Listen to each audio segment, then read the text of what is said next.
Clippers, Lakers. Which team improved more at the deadline? Here we go. You're talking. Go ahead. Let's talk about it, Mr. Laker.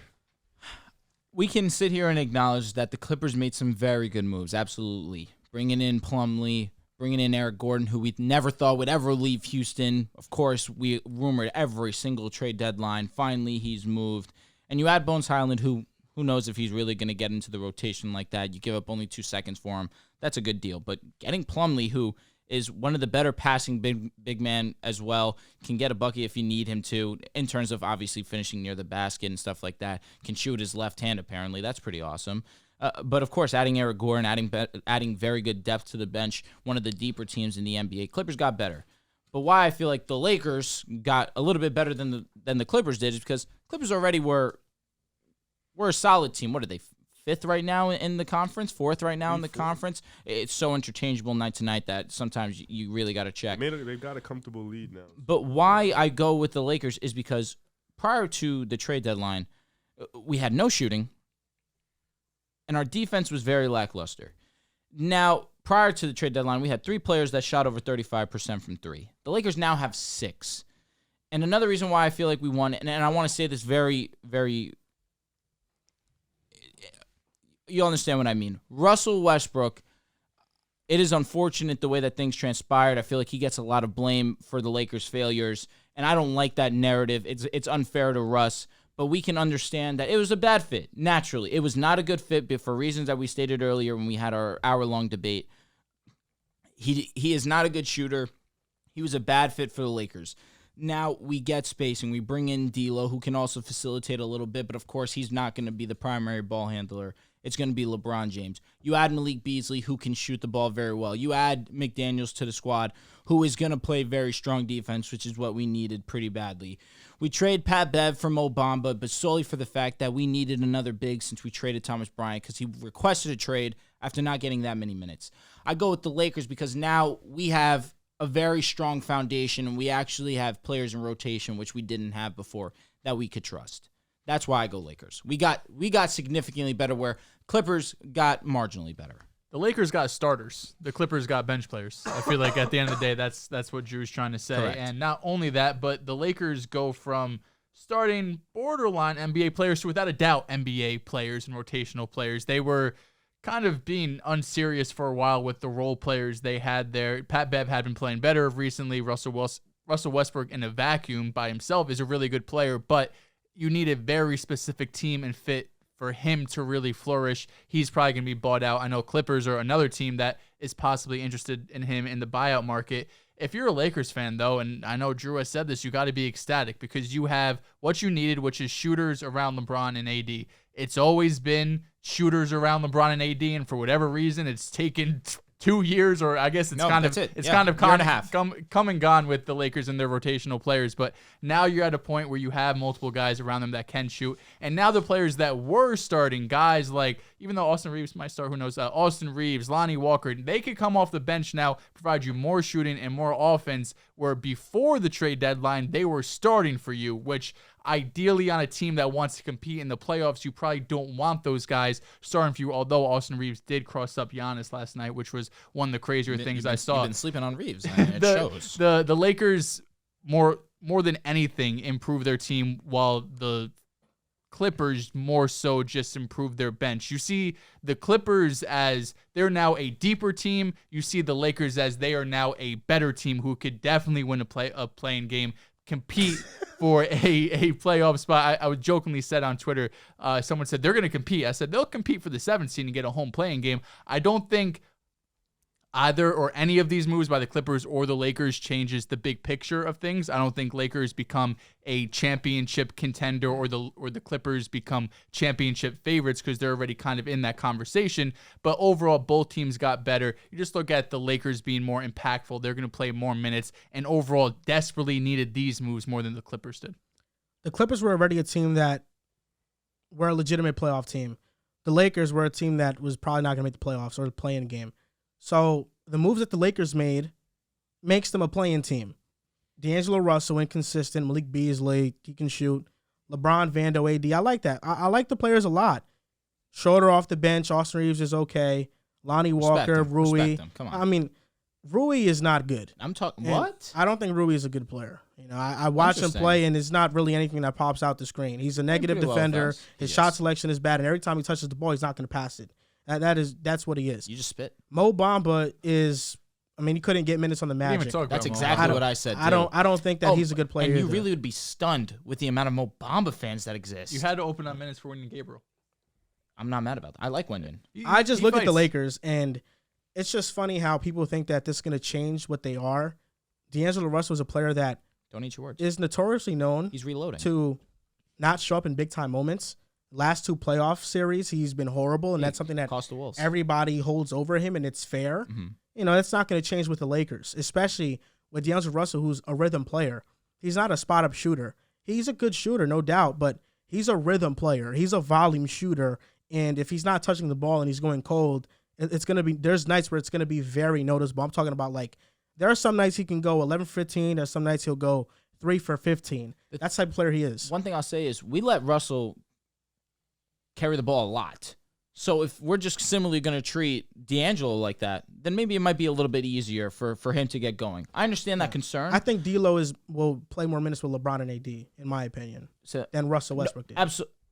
True, but there's minutes where LeBron, AD, and Yeah, Russ there's no are still doubt. on the court. For me, And I Russ is just still handling the ball.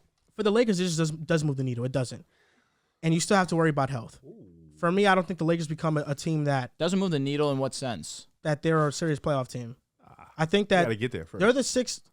I mean, could I see can't their chat ceiling. until we really are strong in pursuit. I could see their ceiling being the 6th best team in the West because of LeBron and AD star power. I can also see this going terribly wrong and understanding why D'Lo was just a rental and maybe the Kyrie thing happens. Respect Malik and Vando. Come on. The Clippers are a team that could be a serious playoff team, and Ken. the big issue with them is the point guard position. There's a reason why their positions stagnate. Terrence Mann is okay. He's done an okay job defending as well. But their bench is just stacked. I mean, Mason Plumlee now becomes the best backup center in the NBA. He was a starter that was getting a double-double. And the good thing about Plumlee is that he can rebound. He's a good finisher, but he's a very good passer. He's a connector on offense. And what the Clippers don't have in a point guard, Mason Plumlee, you could run certain sets through him and have him pass the ball on these dribble handoffs. And that's something that's a skill set that Zubac doesn't offer currently for the Clippers. Bones Highland is a spark plug, kind of like a Lou Will. And Eric Gordon, Houston Rockets legend. He still has some flashes from time to time. He's now on the bench. You look at the Clippers, Terrence Mann, Paul George, Kawhi, Morris, Zubac, Bones, Powell, Gordon, Batum, Rocco, Plumlee. They have a lot of great players. They do. They have a lot of good to great players, very great role players. And I think this team is definitely a dangerous team in the playoffs. They are. First of all, for the Lakers, getting players that were better than the ones you had is definitely important. I mean, they just needed to get guys that can come in and contribute right away, can shoot the ball, space the floor, solid defender, and they got all 3 of that in one. They got Vando, who's a really good defender, good rebounder, connector. They got Malik Beasley, who's a bucket shooter, D'Angelo Russell, same thing. So it's like getting them guys, and for what they gave up, Westbrook, who was bad for the team, he wasn't, I don't think he was what they've been saying, but he was bad for the team, so it just didn't fit. Bad basketball. Just didn't fit. Getting Pat Bev out of there was crucial. That 3-man lineup was very nasty business. Speak for yourself. No, it's horrible. Keeping Schroeder was good though. I think Schroeder has been a really good player for the Lakers, and Out of the 3, best. yeah, he's been a really good player. I think it's a better move for the Lakers because the Clippers, like you mentioned it, they're kind of already in that contention. They're kind of already one of those teams that had just had to figure it out. Even if they didn't make a move, they still had a roster that can compete. As opposed to the Lakers, they were pretty much dog shit. They didn't have a roster. And now you're looking at this How about team you eat like, shit? no, you were dog shit. But now you got guys, and you're like, all right, wait a minute. We made some moves. We brought in Mo Bamba too. We made in some moves. He can shoot.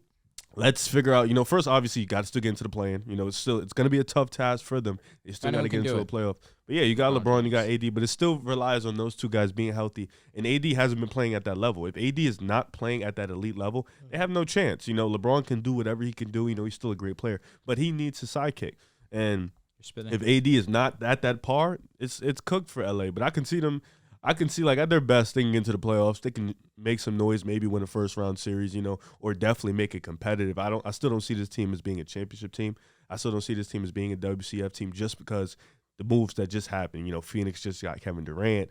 the Mavs just got Kyrie. I look at those teams, and then we already thought about the fact that the Warriors and the Clippers are still around. You still got Memphis still lying around. The Pelicans got to get healthy. This West is still deep. It's really hard for me to say these are the moves that change it, but I definitely think this is great for the Lakers. You know, you got pretty much nothing out of something. You managed to keep one of the picks, so that's also good too. Facts. So definitely A+ for the Lakers, which what they've been in all trade talks. They've been talking about how they can get Kyrie. They bailed. They couldn't get Kyrie, and now you managed to get these 3 guys. I think this is definitely solid for the Lakers. I would lean more towards the Lakers, but the Clippers, good moves.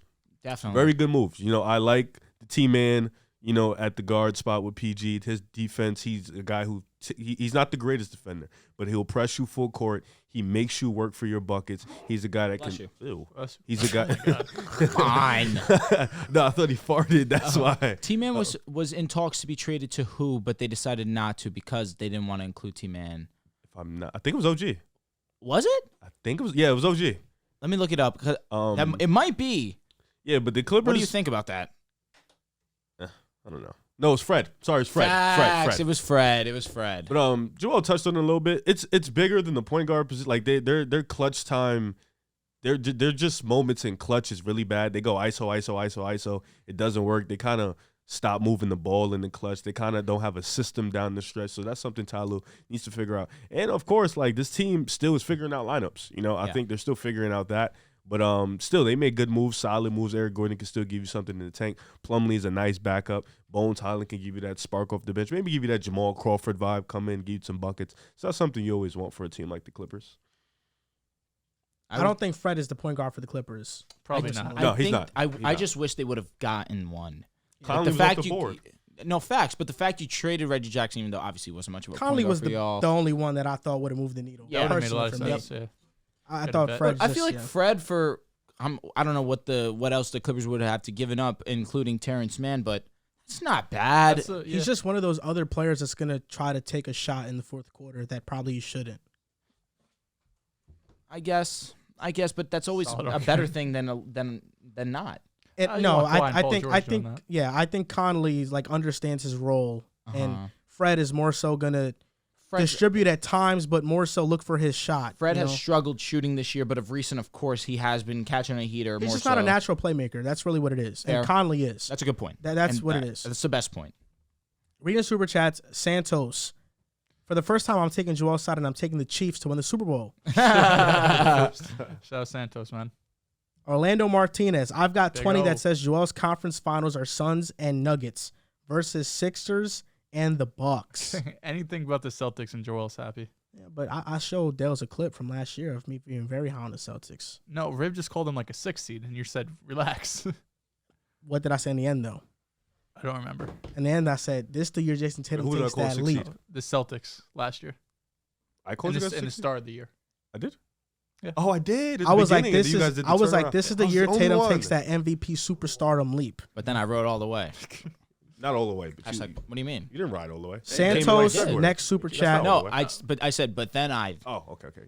Who are you taking in a Game 7 series, Respect the Mavs Dehls, I or believe Suns? you. From Ronnie. would take the Suns. So it was Suns and who? Mavs. I would take the Suns as well. A little bit more time. I would take the Suns, too.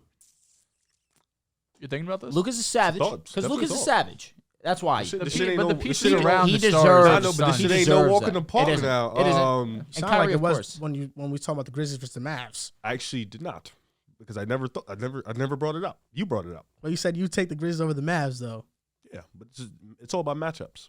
It's always all about The matchups. Mavs that always cook the Grizzlies, though, in the The regular, regular season. season. I mean, they cooked the Warriors and they lost in 5 games. I'm gonna go with the Suns though. Yeah, I'll go with the Suns. I'm going with the Suns, too. This from Blake Bass. Just got done with the gym. Had to catch the pod. Love the conversations and the content, guys. Shout out to you, bro. Appreciate you, man. Shout out to Blake. Spurs and Pistons are going into double overtime right now. Yeah, battle of the mids. No, honestly, worse. About the talk shit. This is from Logan. Luka is a monster in the playoffs, Riv. Yes. Second behind MJ in points per game in the playoffs. You better hand him his respect.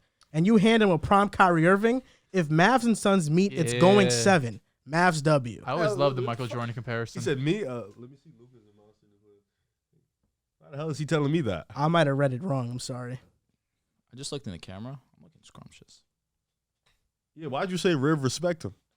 I thought I read it somewhere. It just never said that. I once. guess I was reading something else. This guy.